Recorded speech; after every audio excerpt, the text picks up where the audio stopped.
అపోస్తలుడైన పౌలు కొలస్సీయులకు రాసిన పత్రిక మొదటి అధ్యాయము. కొలస్సీలో ఉన్న పరిశుద్ధులకు అనగా క్రీస్తునందు విశ్వాసులైన సహోదరులకు దేవుని చిత్తము వలన క్రీస్తు యేసు అపోస్తలుడైన పౌలును సహోదరుడైన తిమోతియును శుభమని చెప్పి వ్రాయునది. మన తండ్రి అయిన దేవుని నుండి కృపయు సమాధానమును మీకు కలుగునుగాక. పరలోకమందు మీ కొరకు ఉంచబడిన నిరీక్షణను బట్టి క్రీస్తు యేసునందు మీకు కలిగియున్న విశ్వాసమును గూర్చియు పరిశుద్ధులందరి మీద మీకున్న ప్రేమను గూర్చియు మేము విని ఎల్లప్పుడూ మీ నిమిత్తము ప్రార్థన చేయుచు మన ప్రభువగు యేసు క్రీస్తు యొక్క తండ్రి అయిన దేవునికి కృతజ్ఞతాస్తుతులు చెల్లించుచున్నాము. మీ యొద్దకు వచ్చిన సువార్త సత్యమును గూర్చిన బోధ వలన ఆ నిరీక్షణను గూర్చి మీరు ఇంతకు ముందు వింటిరి. ఈ సువార్త సర్వలోకములో ఫలించుచు వ్యాపించుచున్నట్టుగా మీరు దేవుని కృపను గూర్చి విని సత్యముగా గ్రహించిన నాట నుండి మీలో సైతము ఫలించుచు వ్యాపించుచున్నది. ఎపఫ్రా అను మా ప్రియుడైన తోడి దాసుని వలన మీరు ఈ సంగతులను నేర్చుకొంటిరి. అతడు మా విషయములో నమ్మకమైన క్రీస్తు పరిచారకుడు. అతడు ఆత్మయందలి మీ ప్రేమను మాకు తెలిపినవాడు. అందుచేత ఈ సంగతి వినిన నాట నుండి మేమును మీ నిమిత్తము ప్రార్థన చేయుట మానక మీరు సంపూర్ణ జ్ఞానమును ఆత్మ సంబంధమైన వివేకము గలవారును ఆయన చిత్తమును పూర్ణముగా గ్రహించిన వారునై ప్రతి సత్కార్యములో సఫలులగుచు దేవుని విషయమైన జ్ఞానమందు అభివృద్ధి పొందుచు అన్ని విషయములలో ప్రభువును సంతోషపెట్టునట్లు ఆయనకు తగినట్టుగా నడుచుకొనవలెననియు ఆనందముతో కూడిన పూర్ణమైన ఓర్పును దీర్ఘశాంతమును కనుపరచునట్లు ఆయన మహిమ శక్తిని బట్టి సంపూర్ణ బలముతో బలపరచబడవలెననియు తేజోవాసులైన పరిశుద్ధుల స్వాస్థ్యములో పాలివార మగుటకు మనలను పాత్రులనుగా చేసిన తండ్రికి మీరు కృతజ్ఞతాస్తుతులు చెల్లింపవలెననియు దేవుని బతిమాలుచున్నాము. ఆయన మనలను అంధకార సంబంధమైన అధికారములో నుండి విడుదల చేసి తాను ప్రేమించిన తన కుమారుని యొక్క రాజ్య నివాసులనుగా చేసెను. ఆ కుమారుని యందు మనకు విమోచనము అనగా పాప క్షమాపణ కలుగుచున్నది.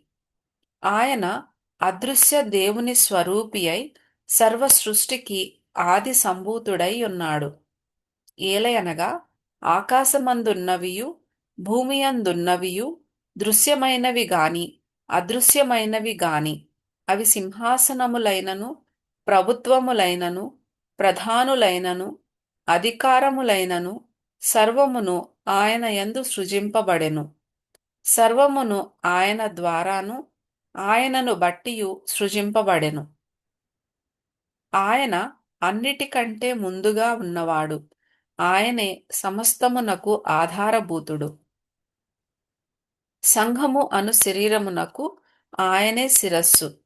ఆయనకు అన్నిటిలో ప్రాముఖ్యము కలుగు నిమిత్తము ఆయన ఆది అయ్యుండి మృతులలో నుండి లేచుటలో ఆది సంభూతుడాయెను. ఆయన యందు సర్వ సంపూర్ణత నివసింపవలెననియు ఆయన శిలువ రక్తము చేత సంధి చేసి ఆయన ద్వారా సమస్తమును అవి భూలోకమందున్నవైనను పరలోకమందున్నవైనను వాటినన్నిటినీ ఆయన ద్వారా తనతో సమాధానపరుచుకొనవలెననియు తండ్రి అభీష్టమాయెను.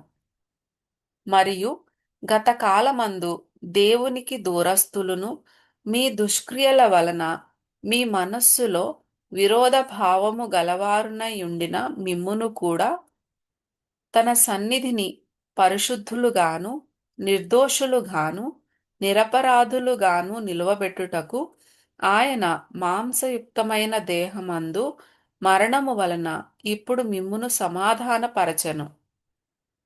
పునాది మీద కట్టబడిన వారై స్థిరముగా ఉండి మీరు విన్నట్టియు ఆకాశము క్రింద ఉన్న సమస్త సృష్టికి ప్రకటింపబడినట్టియు ఈ సువార్త వలన కలుగు నిరీక్షణ నుండి తొలగిపోక విశ్వాసమందు నిలిచియుండిన ఎడల ఇది మీకు కలుగును. పౌలను నేను ఆ సువార్తకు పరిచారకుడనైతిని.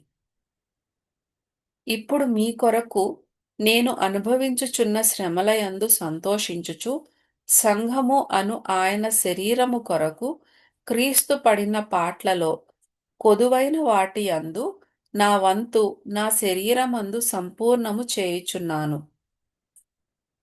దేవుని వాక్యమును అనగా యుగములలోను తరములలోను మరుగు చేయబడియున్న మర్మమును సంపూర్ణముగా ప్రకటించుటకు మీ నిమిత్తము నాకు అప్పగింపబడిన దేవుని ఏర్పాటు ప్రకారము నేను ఆ సంఘమునకు పరిచారకుడనైతిని.